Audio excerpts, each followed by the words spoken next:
This episode of the podcast is dedicated to the memory of Sue Buckingham Burr and was recorded on Thursday the 19th of March 2020. Recorded live from inside a Caravan storage compound. This is the Caravan Coffee and Cake Podcast. Now, let's join our hosts, John Feeney, Andy Morley, and Dan Trudgian. Well, I've got to say, this is a bloody odd one, isn't it? Just a tad. Nice mug, John. Nice mug. Nice product placement there. I've got one of those as well, except mine is very, very much empty and cold. I have to apologise, boys. My preparation for this has not been very good. To be fair, Andy, you've had other things on your mind, haven't you? Well, I tell you what. Let's do the intro to this, and then we can ask each other what sort of day we've had. Well, after our conversation the other day, I can imagine what kind of day. Yeah, I can imagine. Has it been a bit of a shit day, Andy? No, I'm feeling much better than I was yesterday. Which are preliminary for obviously for our listeners and for our viewers. Preliminary Skype recording ended in me basically needing to go to the toilet quite quickly. You bailed out quite quickly, didn't you? We did do our. You did try and do your best to hang me on. As my daughter would have said, you logged out. Ooh, that's a good one. So I bailed quite quickly. So I was in bed for 9:30 last night and pretty much asleep. Don't remember Kate coming to bed, and I said, "Was I awake when you came to bed?" She was like, "You just sort of went." Didn't really make any sense. So I'm gathering you were pretty much gone. Woke up this morning, felt much better. Kids gone to school. Obviously, second day, full day from working from home, which went better than yesterday. And then Livy's come home from school, and she's got chicken pox. Oh, you are kidding me! No, so last weekend she managed to. Well, last week she picked up a bug from school, which is I was talking to my sister about this earlier, and she said, "Well, the thing is, the kids have been encouraged to wash their hands far more. Kids Livy's age, they might wash their hands, but tomorrow, the next moment they could be touching anything and putting anything in their mouth. So I suppose it's just one of those things. But to have a tummy bug, which she passes on to me." to then pick up bloody chicken pox in a week. You can't rate it, really, can you? Can I just say, isn't having kids brilliant? It's a great advert, isn't it? Cheers. Kids, and especially with the toilet roll shortage at the moment. Which does sort of lead us on to why are we not in a caravan? Well, yes. Well, let's just say hello to everybody, boys and girls, ladies and gentlemen, and everyone in between. Hello, good evening. Yes, we're doing the socially acceptable thing here, aren't we? We are being self-isolating and social distancing. But then as a man who's been married for 22 years, I'm well aware how to social distance myself. So, so yes. So we decided that we're going to do this episode of the podcast in our own spare rooms. And here we are. There's no risk of us infecting anybody. No. Wow. Just maybe we're just infecting some laughter because we've all made the conscious decision that we're going to make this one a bit light-hearted, a bit sort of not so doom and gloom. There's so much going on at the moment, isn't there? And I think it's one of those subjects where we can't just brush it under the carpet. We don't need to go into it too much. Everybody's got their own situation, and it's a worldwide thing. And I know I'm worried about the whole situation. It's scary. I mean, we've never had anything like this. Are we still talking about Andy's digestive tract? Yes. Okay, fine, good. Because I'm worried. Because there's nothing else in the news, is there, really? So anyway, the last episode of the podcast was, I think it was one of the funniest episodes we have ever produced. It was a bit of a weird one, wasn't it? It was a bit different. It was, not our usual just having a bit of a chat in the caravan. It was very much, having an audience was a bit weird. It was a bit strange, wasn't it? We suffered from stage fright, I think. Yeah. But and certainly, the day before was an absolute picture. And I know we touched on it in that episode. But yeah, we're off. Me and Andy, like I say, we knew about it for a good week and a half. And I was just trying to keep you at bay. Yeah, thanks, mate. You can go off people. Thanks a lot for that. You know. Now, just following on from our last podcast and some of the user comments we had on episode 3, some people were making references to the terrible headphone shortage in Middle Earth. I nearly said there in the Midlands. Andy, would you like to show off your latest headsets? Look at those bad boys. They got LEDs and everything. I was trying to find the box, but I think I've thrown it away. Yeah. Have you handed your old headphones down to your children now? No. I was having a bit of a clear out in the office today. Obviously, I've now been working from up here. And they're bloody cordless as well, aren't they? Oh yeah, I just spotted that. Oh. Yeah. Go on, stand up and do a dance, do a pirouette. Go on.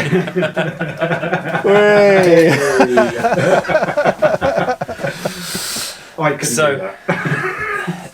If for those of you who are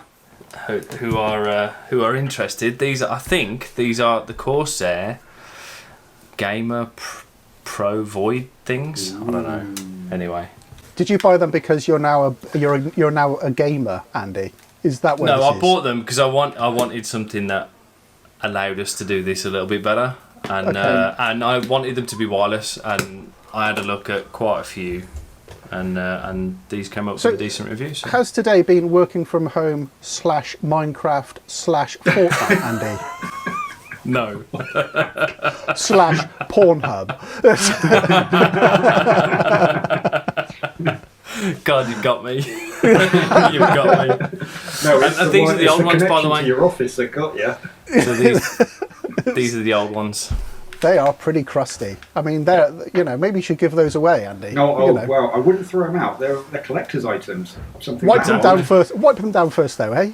I was thinking, should I throw these away? But I thought, well, no, they're actually not that bad. Other than the fact that they're a bit crusty.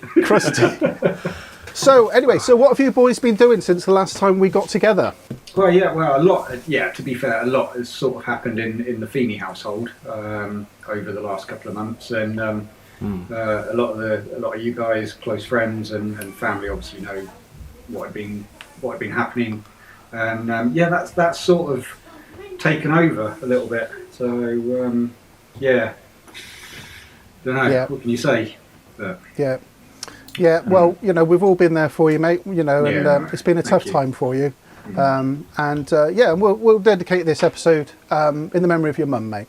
Thank you, buddy. Thank you. Who did enjoy listening to this? She did, and that is the thing about it. And I did say this to you. I said that she would sit and watch and then listen to the episodes and then send me messages saying, "What are you not talking about?" Bless her. But for the guys on the video, if you didn't know, unfortunately my mum passed away 3 weeks ago. So bit of a shock, short illness, and she's missed, unfortunately. But there's a lot of bad things going on in the world at the moment, and it's one of those. So let me get this right then. She would ask you questions about the podcast episode. Am I right in thinking that she couldn't understand you either? No, she didn't have a clue. and so the chap when that chap Andy, she needed subtitles. Well, we all need subtitles when Andy Morley gets going. Exactly. Oh dear. We had planned a holiday. Well, we had a holiday.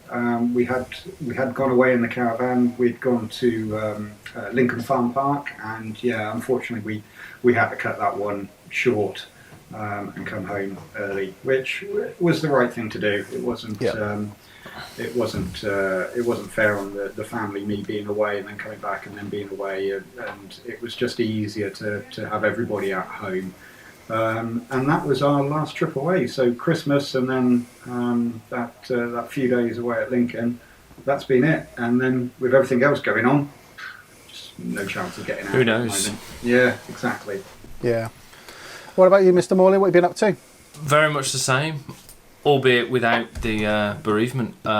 So Christmas, obviously, we saw you guys, and then February half term, we also went to Lincoln Farm Park. We were due to meet up, but obviously you had to cut your break short. I didn't get that memo, did I? You all did this behind my back. Thanks for that. It's like, shh, don't tell Dan. Yeah, you knew we were going. Yeah, I did meet a subscriber there, though. I think you know the guy, John. Oh, yes. I shoot with him. God, what's his name? Is his name John? No, it's... is it GXR 750? Yes, it is. Yes. And I've actually got one of his questions to read out. Yeah, I'm really embarrassed now. What's his name? I've only met him a couple of times. Oh man, that's terrible. Chris. Yeah, Chris Elliott. Hi, Chris. Chris Elliott. Well, so we had that was our first time we went there. We enjoyed that. It's a really, really nice site. If it wasn't, I mean, you saw it as you come in, where you go over the bridges. The river was so massively overflowing. It's usually a lovely, from the campsite. I mean, I've done a video on it, but yeah, there's a lovely walk from the campsite all the way, a couple of hours to the road revived, pub lunch, sit in the garden in the summer, watching the river, watching life go by. It's a lovely little place. Yeah. Well, maybe if we're all still alive and there isn't a zombie apocalypse in the summer, exactly, and there isn't, we're not on Storm Zara at that point. Maybe we should all arrange to meet up in the summer down there, because it is a nice site, isn't it? Because you've been there a few times as well, haven't you? At least once. Yeah. We've been there a couple of times now. We love it. The swimming pool's great. Of course, the Hollandberries were there as well. And so yes, it was very nice. Did you get drunk with the Hollandberries, Mr. Morley? No, we had a few beverages, but it wasn't too heavy. They were going the day after, so we didn't have a heavy one. We did manage to move one of the tables into the awning though, because for those people who haven't been there, most of the pitches they've got like a picnic bench, isn't it, for one of the better phrases, which are all fairly new. I think it must be a fairly new addition to the site, and we were able to put one of those in the awning, which was great actually, because Damien and Kelly, but they didn't bring any chairs. They didn't bring their awning. Yeah, I should have left mine, because we had ours. The idea was we'd have the Isabella awning, and it was big enough for everybody to come and congregate in ours. But obviously we had to leave a little bit early. So yeah, we picked it up and we put it in the awning, and it was good. So, but it wasn't too heavy. And after that, we have made some plans for this year. I've been replying to a few comments actually this week on YouTube videos and stuff, and people saying, what are you doing for this year? And we have booked obviously to go to France, which we were very adamant in our last episode that we recorded that we were going back to Spain. Water under the bridge, and don't need to go into all the details of that, but essentially that holiday was to go back to Spain was basically going to cost us too much money. Well, we've booked a way to go away Easter. And we're going away to a lovely little CL site in the New Forest. And today I've made the decision that we're not. Because I think I think ultimately, even though the theory is I could contain myself in isolation in my caravan, away from anybody else in the middle of the countryside, which essentially this one is, I think it is an incredibly selfish thing to do, that if I go with my caravan to another site and if I fall ill, I will be putting a burden on the health service in that area, who at the moment are currently overstretched. And also I wouldn't necessarily be in complete isolation, because at some point I'm going to want to pop out to go somewhere else and do something, even if it's just a walk. I'm going to need to buy food, I'm going to need to buy beer, and I'm going to need to buy gin, and and I'm going to want to do things. I don't want to travel 200 miles to basically sit inside my caravan. I can do that on the storage yard. So I think today I've made the decision we're not going to do it. We're going to push it back to later in the year, and instead we're going to focus on decorating the house over Easter, much to Angela's delight. Definitely. Now, listen, John, in terms of big purchases recently, I believe you've made a big purchase for your caravan. I have indeed, Dan. And it was very not long after coming back from Christmas. and the reason being, as anybody who went away at Christmas would know it was very wet, very muddy, and the front of my caravan got absolutely, I'm trying to not use a swear jar, plastered with mud and crud. So not long after Christmas, I started hunting around, and I asked a couple of questions on Twitter, I think it was, asking about towing covers. Now, I have had a towing cover before. I bought it second hand, and it was one of those like universal ones. And I've got to be honest, it was cheap. It didn't fit well at all. And when I started talking to people and investigating a little bit more, the universal ones are okay to a point. But what I found with mine was there's straps on the side, so you had to go all the way up to strap it into place. And then these straps would flap around. And if you didn't tuck the flappy bits around, they'd come out. And to be fair, on one trip, it came out and it was flapping around on the side of the caravan, and it marked all the way around. And it wasn't just one. There was a couple that had come out. And it basically just put a mark on both sides of the caravan. I was like, why am I bothering? So for the last year, I didn't even bother putting it on. Didn't put it on. And I thought, you know what? Christmas is over. I didn't really spend anything on myself this year, and so I made a purchase. And because of everything that's been going on, I haven't even got it out of the bag. I haven't even been able to look at it. But it's I had a look around, and Specialized covers were one of the ones that certainly people were saying was a good recommendation. So I had a look at those ones. Had a look on the Prima website, because Prima, again, they're always good for the Baileys. And what Prima offered over the Specialized covers one was a branded one, and I like Mid Bailey. And essentially, what I've got is the Bailey Tow Pro Plus version. And what it allows is it's got zips on the side, so it's a tailored one from what the website says. Yes. It's completely tailored fitted. Put it in, no straps, and you zip it up. And if you're on a longer journey or anything like that, and you're having a stopover, you can actually zip it down, flap open the window without having to take the whole cover off. So, I'm looking forward to trying that, but I haven't even got it out of the bag yet. And I got a feeling that's the one that I've got, the Tow Pro Plus. It's the one where you can unzip the window, and if you had a front locker, not like any of us have got front lockers, you can lift up the bottom bit like a petticoat, and you can get into your front locker if you so wish. And mine, I don't know if yours, because yours would be specific to your caravan, mine's specific to mine, but mine's got little pockets where you can get to the grab handles at the front as well. I think that was the thing about the Tow Pro Plus, and they do a Tow Pro, but it doesn't have zips, and I think it does have the light covers, but it didn't have zips the grab handles. And again, I thought, well, it's not that much more for the Plus. We got Tow Pro Plus now for the Bailey, which is absolutely, it's been brilliant. And I put it on by myself, and as anybody will know, I'm not exactly the fittest and the most agile of people, and I just whip it on and just clip it on the bottom, and it's done. I heard that. I mean, I was trying not to laugh when you were talking about your strap-ons there, John. And you know, it's a minefield for innuendo, really, isn't it? Well, again, once the weather cheers up and we can get out a little bit more, I'll get over to the van. I will do a little video on fitting it, and just keep everybody sort of updated as to how it's working. But I think for me, it's you've probably been down the storage yard a couple of times where we've come back from holiday, and the front of the van it's just covered, man. Caked. It was caked, and it was because it's the kids and Sarah are in the car, and we've just dropped the van back. We've been away, and especially after Christmas, it's like, right, let's get home. And then it happened again in February when we went away, and it was a rush to get home.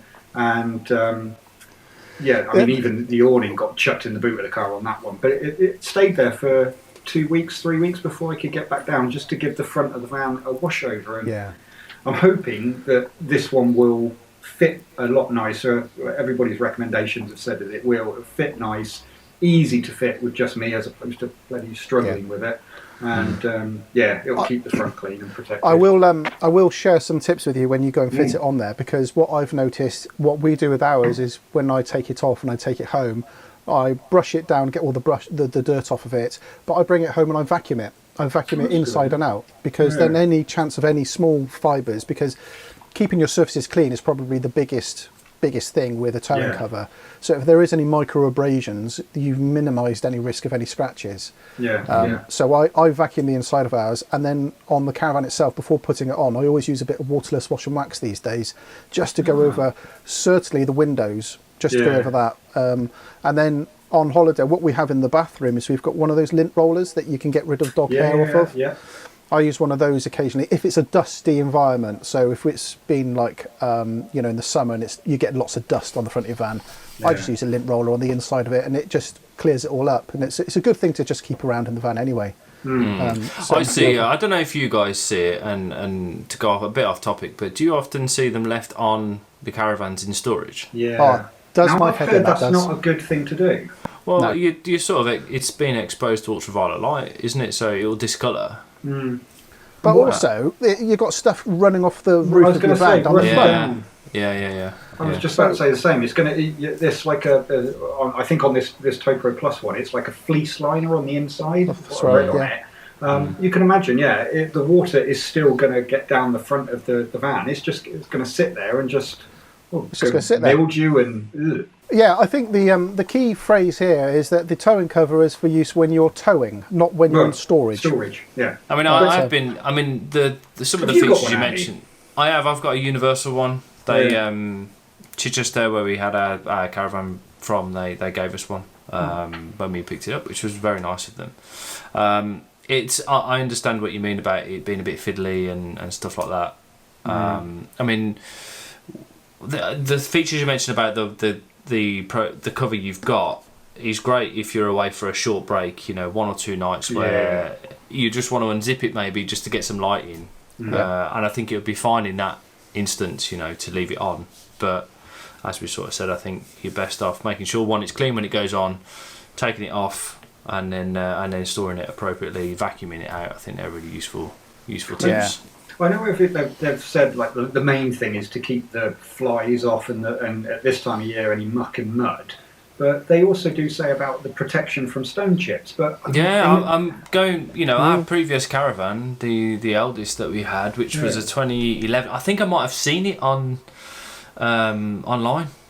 I'm not sure. I don't know if it was exactly the same one. I only say because somebody asked me on a comment. They said, "What was the Caravan you had?" And I thought, oh, shit, I can't remember.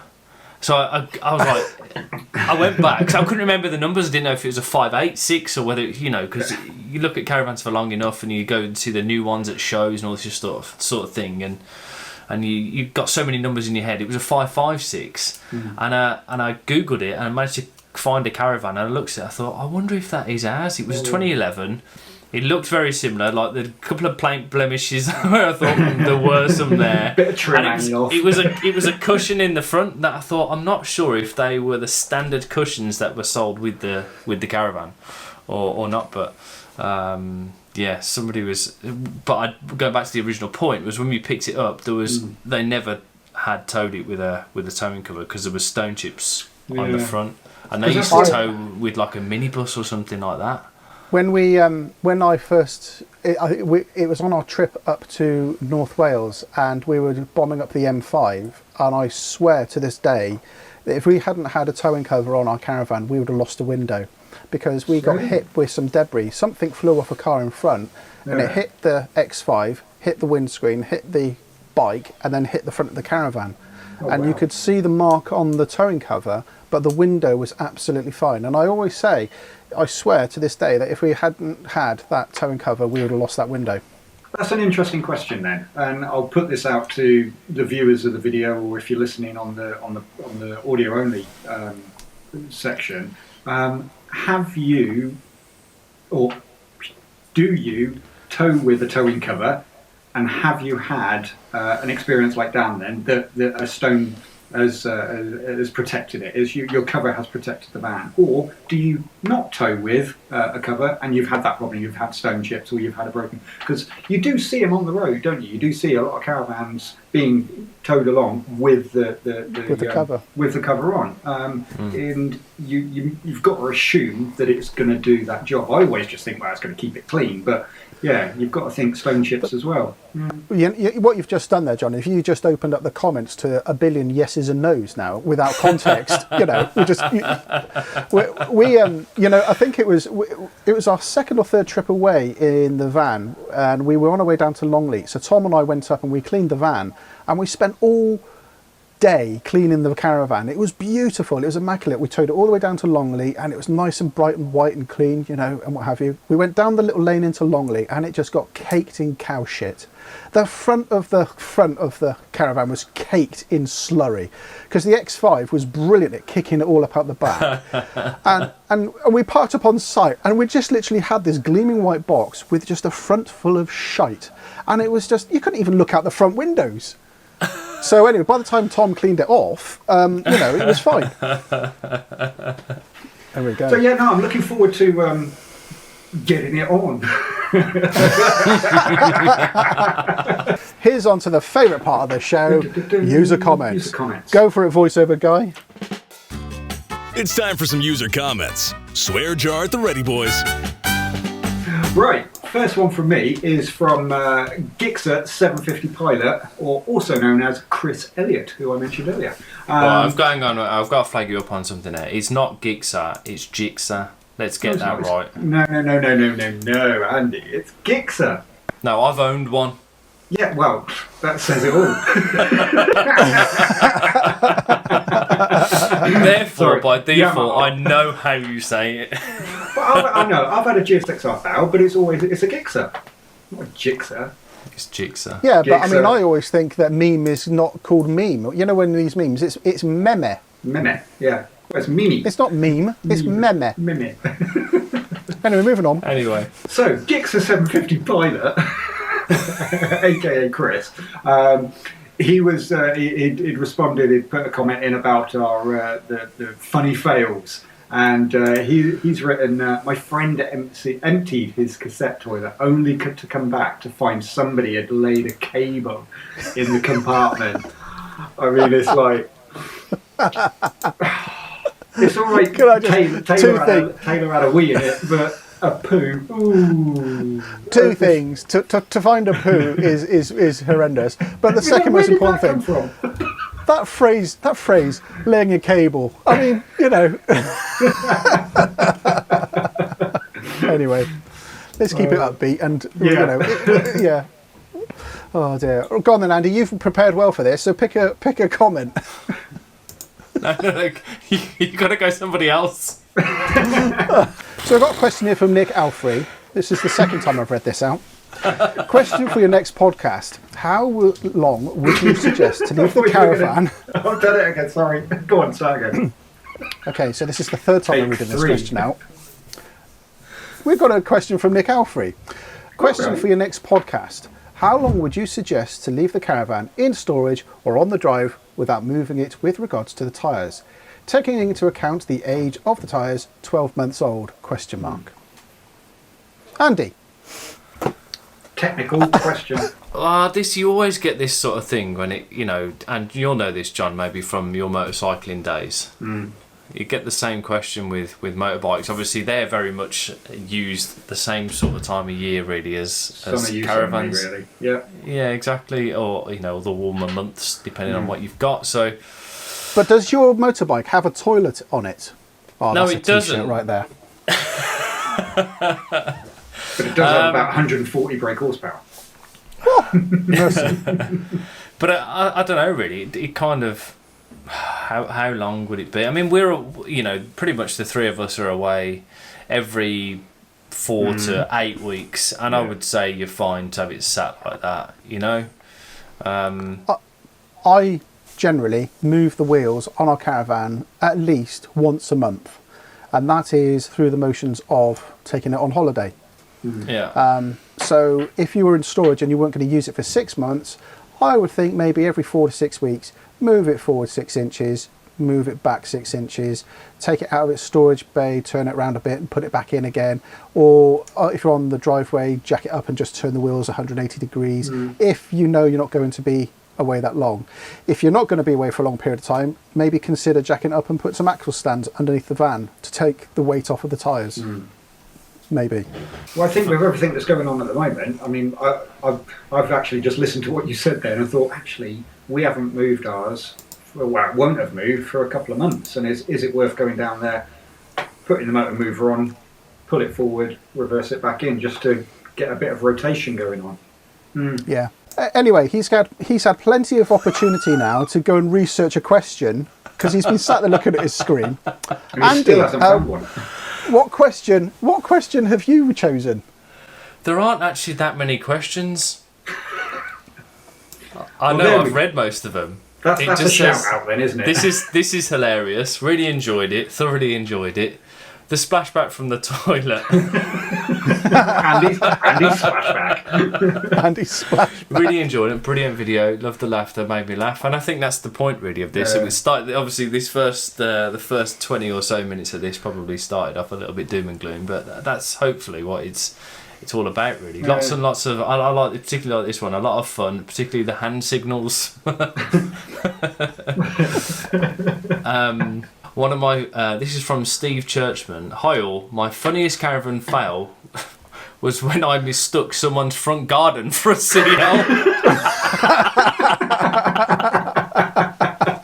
We managed to turn the van round before anyone saw us, but unfortunately we had to rearrange the rockery to get the caravan out again.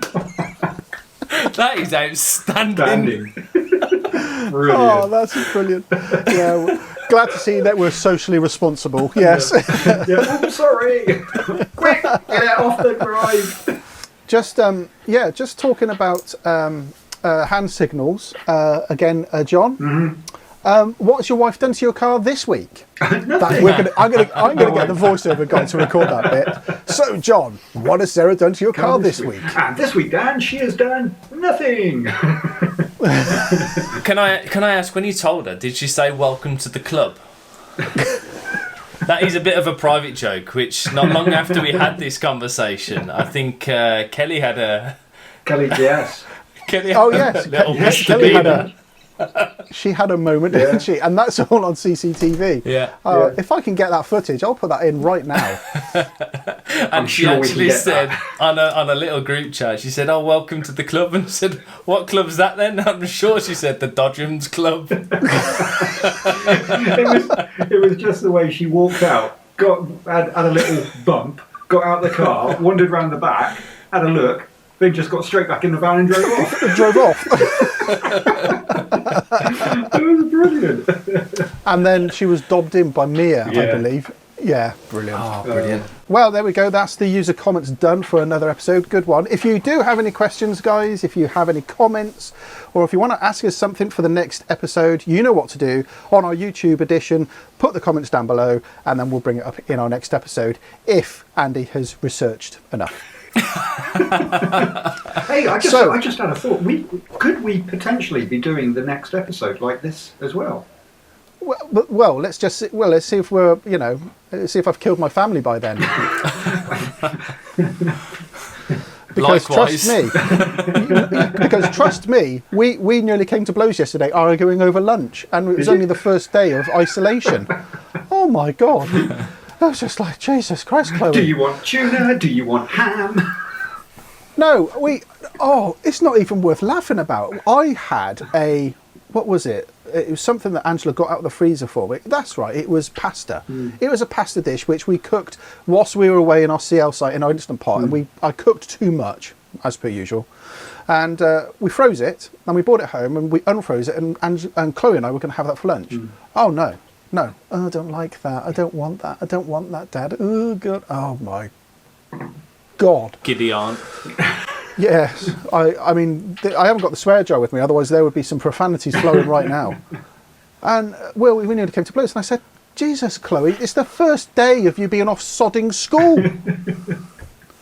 Anyway.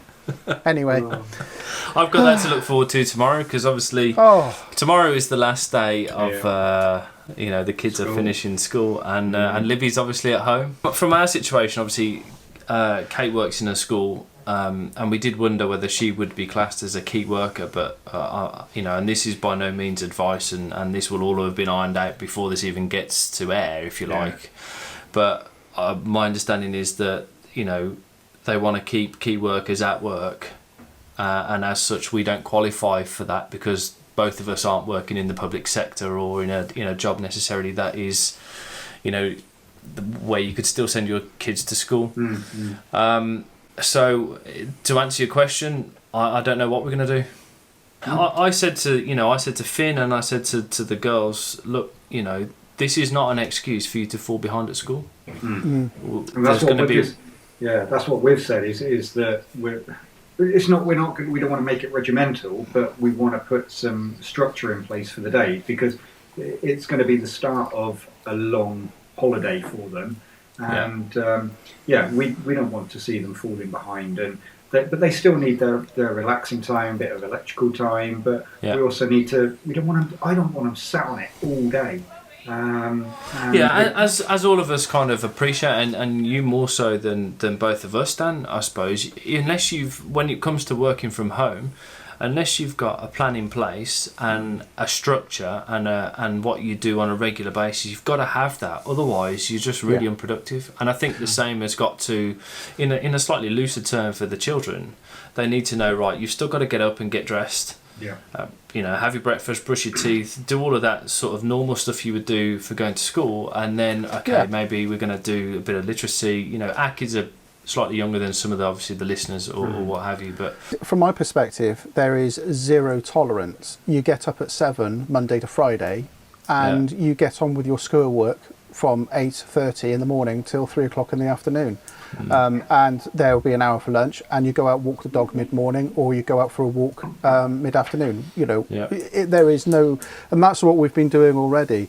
There is no electrical time, there is no playing on WhatsApp, there is no YouTube, there's none of that. You get on with your schoolwork because the school has already been really very productive in producing all of her work for the next 12 weeks. Whether they need to do all of that work for the next 12 weeks or not is by the by, but it's you have to be absolutely regimented. At weekends, she can sleep in, she can slob out, she can do what she wants. But from Monday to Friday, she must get up, get dressed, must have her breakfast by 8 o'clock, as if she's going to school.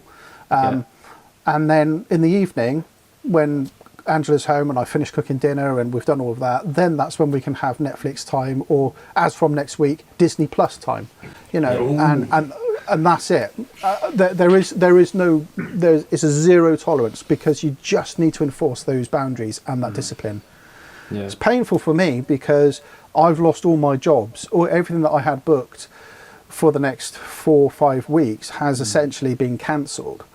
So I've got bugger all to do, which is great. It means I can keep on top of Chloe. But I mean, if I had to work from home, how on earth could I juggle working and making sure that she's doing what she's doing? Because kids will be kids. And that's, that dynamic is completely different for you as it is for me and John. Certainly for our girls, or for Livy, our youngest, she needs somebody to read to. Likewise does Isla. So to answer the question, I really don't know. I'm in a very fortunate position that my employer has been incredibly flexible in the past, and this is an unprecedented time. I think what I might have to do is actually take some annual leave. I was speaking to somebody else today who I usually talk to on a daily basis through work, and she was saying she's got 2 girls home. She doesn't know how she's going to manage those 2 girls. The husband works away, so he's out of the question at the moment. And she has a full-blown schedule to do herself because she's on a time-limited timescales on the work that she does. And she says she has to reschedule her whole working life. She's going to have to look after the kids during the day, do some work early in the morning, look after the kids during the day, and then at 3 o'clock onwards for another 5 hours, do her day job. So she's now working from home, but working incredibly long hours with a break in the middle to oversee the kids. I'm hopeful that we can be fairly lucky, really, in that even if it meant that I only worked afternoons or mornings and Kate was rotated to go into school,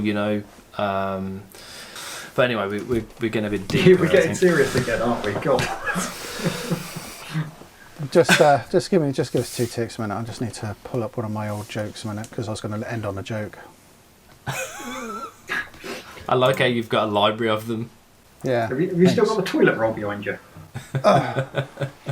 No, I was using that today. It's gone down since yesterday.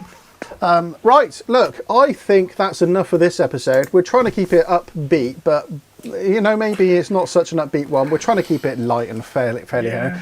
And maybe my final joke and my final thought is this: that I went onto Google yesterday and I typed in "missing medieval servant" and it came back page not found. We'll end it here and we'll turn the cameras off and we'll keep another Skype conversation open for our extended audio only bits when Andy's going to talk about what? I don't know. He doesn't know. If you haven't worked out yet, by the way, Andy has put 0 effort into this episode. Oh yeah, I know what we're going to talk about. We're going to wave to the cameras to say bye to the audience. So look, thank you ever so much, guys. Thanks very much. If you want to listen to what Andy's about to talk to, well, tune in on your favourite streaming service. There we go. iTunes, iPlayer, ITV Hub, on 4 Demand. I don't know what I'm talking about. Disney Plus, that shit. I don't know. In fact, I want to write that down. So I want to talk about that. What, Disney Plus? Yeah. No, you're not having my login details, John. Good stuff. All right, guys. Well, look, until the next episode, take care. Thanks. Bye. Bye. Take care. Bye. The Caravan Coffee and Cake Podcast has been a Crocs and Socks production. Hosted by John Feeney, Andy Morley, and Dan Trudgian. This podcast is available via iTunes, Spotify, Stitcher, and TuneIn, with the video version on YouTube. For more information about this podcast or the hosts, click on the notes for this episode. Thanks for listening.